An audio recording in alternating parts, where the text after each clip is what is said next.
Good morning to all of you. Class 8 science chapter number 1 crop production and management को हम पढ़ रहे थे, जिसके अंदर थ्योरी पोर्शन हमारा कंप्लीट हो चुका है। अब हम इसकी एक्सरसाइज क्वेश्चन को प्रोसीड करेंगे। सबसे पहले हम देखेंगे फिलिंग द ब्लैंक्स। आपके पास कुछ वर्ड्स दे रखे हैं, गिवन है, इसको सिलेक्ट करके आपको फिलअप्स करने हैं। ठीक है, तो सबसे पहला है the same kind of plants grown and cultivated on a large scale at a place is called crop. क्या कहते हैं? हम इसे क्रॉप कहते हैं।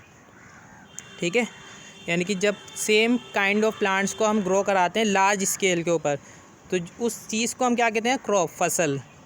ठीक है, फर्स्ट स्टेप क्या होता है क्रॉप को ग्रो कराने के लिए? Preparation soil. ठीक है, सॉइल की प्रिपरेशन किया जाता है, पहले सॉइल को प्रिपेयर किया जाता है। ठीक है, उसके बाद ही प्लांट्स को ग्रो किया जाता है। जो डैमेज सीड्स होती हैं वो क्या होती हैं? फ्लोट होती हैं वाटर। ये चेक करते हैं हम। अगर मान लीजिए आपको सीड्स को चेक करना है कि सीड सही है या ख़राब है, ठीक है, तो कैसे चेक करेंगे? आप उसको पानी के अंदर डाल दीजिए, तो अगर डैमेज होगा तो वो फ्लोट होगा, और अगर ठीक होगा तो वो क्या हो जाएगा? डूब जाएगा, सिंक हो जाएगा नीचे वाटर के अंदर। ठीक है, अगर मान लीजिए आपको ग्रो कराना है क्रॉप को, तो सफिशिएंट सनलाइट होनी चाहिए, वाटर होना चाहिए, न्यूट्रिएंट्स होना चाहिए। ये सारी चीज़ें कहाँ? ठीक है, वाटर और न्यूट्रिएंट्स कहाँ से मिलती हैं आपको? सॉइल से मिलता है ना। और सनलाइट कहाँ से मिलता है? सन से मिलता है। ठीक है, इसके बाद है आपका मैच दी फॉलोइंग। जैसे खरीफ क्रॉप्स है, तो खरीफ क्रॉप्स आपका कौन सा एग्जाम्पल है? पैडी और मीज़। रबी क्रॉप्स वीट, ग्राम, पी।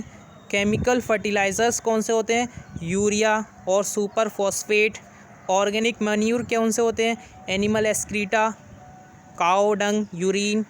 ठीक है, और प्लांट वेस्टेज, ये मैन्यूर होते हैं। और हमने पढ़ा है कि मैन्यूर और फर्टिलाइज़र में बेहतर कौन है? बेस्ट कौन से है? आपका मैन्यूर है। ठीक है, तो याद रख लीजिए आप। बहुत देखो, ये मैच दी फॉलोइंग से एक फ़ायदा ये होता है कि आपको मतलब मैच दी फॉलोइंग तो आ ही गया, इसके अलावा इसके जो क्वेश्चंस आएंगे इससे रिलेटेड वो भी याद हो जाएंगे आपके। जैसे खरीफ क्रॉप के मान लीजिए give example of kharif crop, तो आप बता देंगे पैडी, मेज़। रबी क्रॉप्स के वीट, ग्राम, पीज़। ठीक है, अगर आपको give example of chemical fertiliser, तो यूरिया, सुपर फॉस्फेट वगैरह बता देंगे आप। देखो आ गया ना यहाँ पर नीचे। ठीक है, खरीफ क्रॉप के एग्जांपल बताइए, तो वही पैडी, मेज़। रबी क्रॉप्स के वीट एंड पीज़। ठीक है, इसके बाद शॉर्ट पैराग्राफ लिखना है आपको preparation of soil, sawing, weeding और थ्रेशिंग के बारे में। तो सबसे पहले प्रिपरेशन ऑफ सॉइल, तो ये एक फर्स्ट स्टेप होता है। एग्रीकल्चर करेंगे तो उसके अंदर सबसे पहला जो स्टेप होता है वो क्या है? Preparation of soil. ठीक है, तो सबसे पहले क्या करा जाता है? सॉइल को लूज़ किया जाता है। ठीक है, which is the essential for root penetration. जब सॉइल को लूज़ किया जाएगा तो जाहिर सी बात है जब भी तो रूट पेनेट्रेट होगी, मतलब उसके अंदर वाटर और न्यूट्रिएंट्स आराम से जा सकेंगे, रूट्स जो होगी वो आराम से जा सकेगी। ठीक है, और उसकी वजह से जो रूट्स होती है आपकी वो ब्रेथ कर सकेगी ईजिली।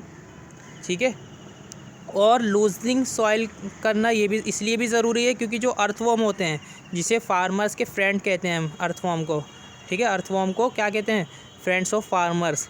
ठीक है, तो अर्थवॉर्म और इसके अलावा और भी बहुत सारे माइक्रो ऑर्गेनिज्म हैं जो आराम से ग्रो हो सकते हैं। ठीक है, जिसकी वजह से सॉइल जो होती है वो फर्टाइल बना रहता है। ठीक है, और ह्यूमस भी ऐड हो जाता है आराम से लूज़ करने से सॉइल को। ठीक है, और nutrient rich soil, top layer, ये भी बनी रहती है लूजिंग सॉइल करने से। ठीक है, ये सारी चीज़ें जितने भी फैक्टर्स हैं, तो ये ज़रूरी है किस लिए? प्लांट्स की ग्रो कराने के लिए। वही कब हो पाएगा? जब आपकी सॉइल लूज़ होगी। तो सबसे पहले आपको क्या करना है? आपको मान लीजिए एग्रीकल्चर करना है, तो सबसे पहला स्टेप क्या है आपका? Preparation of soil. इसके बाद आता है आपका सॉइंग। ठीक है, सॉइंग क्या है? ये एक इम्पॉर्टेंट प्रोसेस होता है क्रॉप प्रोडक्शन के अंदर। सबसे पहले क्या किया जाता है? आपको हेल्थी सीड्स जो होते हैं आपको सिलेक्ट करना है। ठीक है, सॉइंग करने से पहले पहले आपको सिलेक्ट करना है हेल्थी सीड्स को।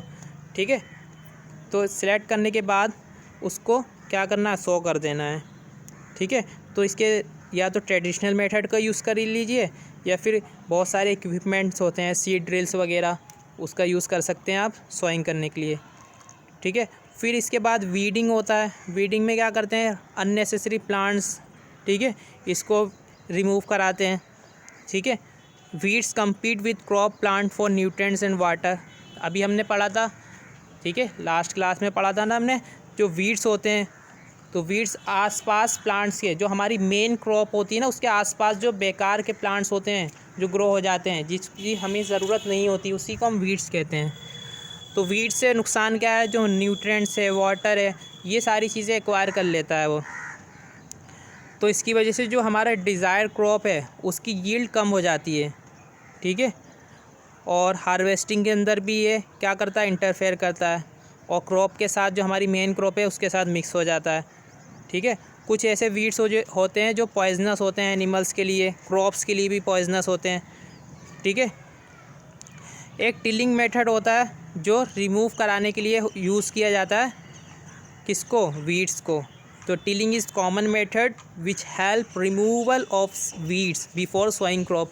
तो अगर मान लीजिए आप कोई क्रॉप है उसको सो करना चाह रहे हैं, तो उससे पहले एक टिलिंग मेथड यूज़ करना पड़ता है, ठीक है। Manual method, physical removal of plants, ये भी यूज़ करा जाता है। इसके अलावा वीडीसाइड्स केमिकल्स होते हैं जो वीड्स को रिमूव करने के लिए यूज़ किया जाता है। तो वीडीसाइड्स ना जो आपके वीड होते हैं उसको मार देता है, किल कर देता है, ठीक है। लेकिन एक नुकसान है वीडीसाइड से कि आपकी जो आपकी फार्मर्स हैं उनकी हेल्थ को नुकसान करता है, क्योंकि इसके अंदर केमिकल्स का यूज़ किया जाता है ना, इसलिए। तो कम से कम वीडीसाइड का यूज़ करना चाहिए। इसके बाद लास्ट एक थ्रेशिंग, ठीक है। इसमें क्या करते हैं, सेपरेट करते हैं चाफ को, ठीक है। चाफ को सेपरेट करा जाता है, इसी को हम थ्रेशिंग कहते हैं, ठीक है। ये एक मशीन होती है जिसका नाम है कंबाइन। थ्रेशिंग